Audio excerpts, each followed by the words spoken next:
Hey, we're back with Professor Abramelli.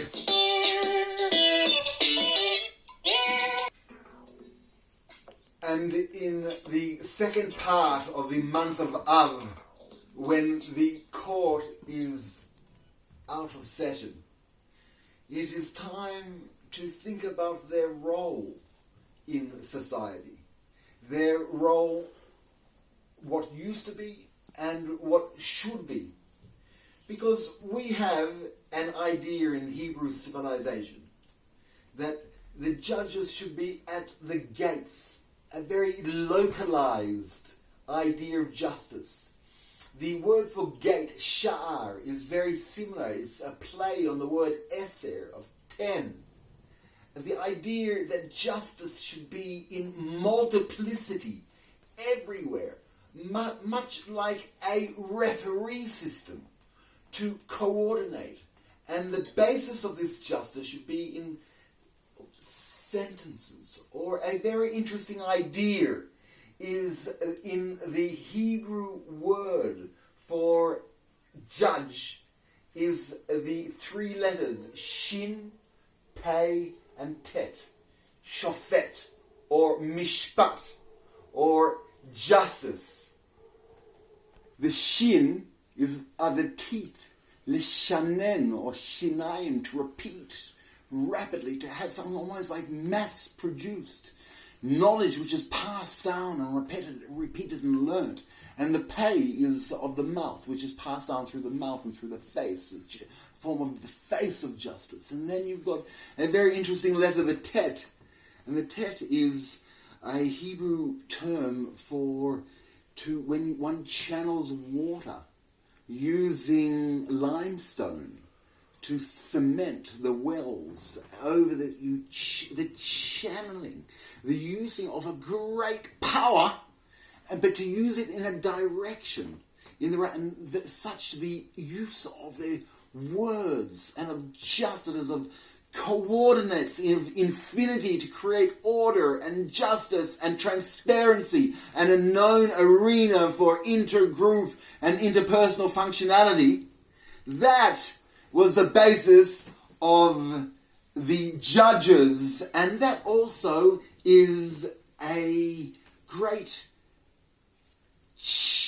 expression of Hebrew civilization, where one of our formational periods was the period of the judges.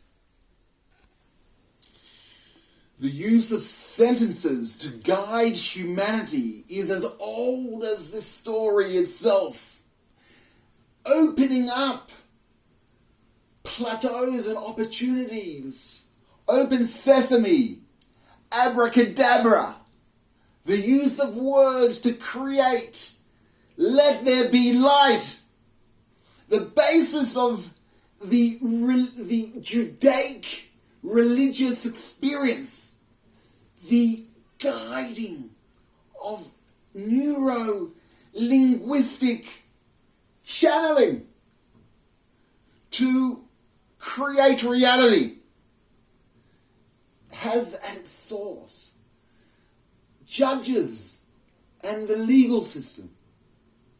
And it was expected of this legal system, almost out of faith or perhaps of civilizational experience, that this would bring about the welfare of the people as it put its libido, its destiny into words and sentences.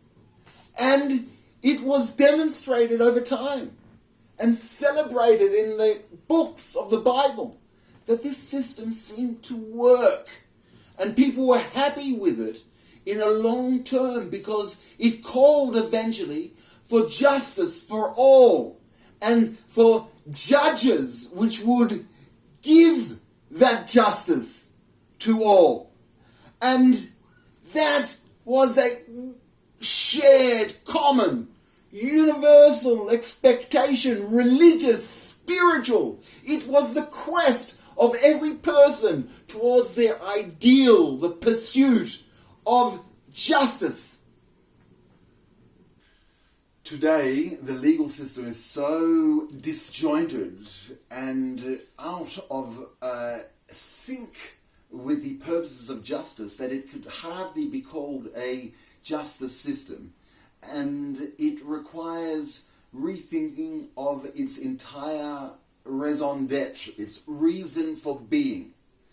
And in this month, where the court is in recess, one should think, what could be an apt replacement for the human frailties of judges and legal counsel, which use their jealousies and their personal aptitudes when applying what was meant to be neutral of these human characteristics. So what is its replacement?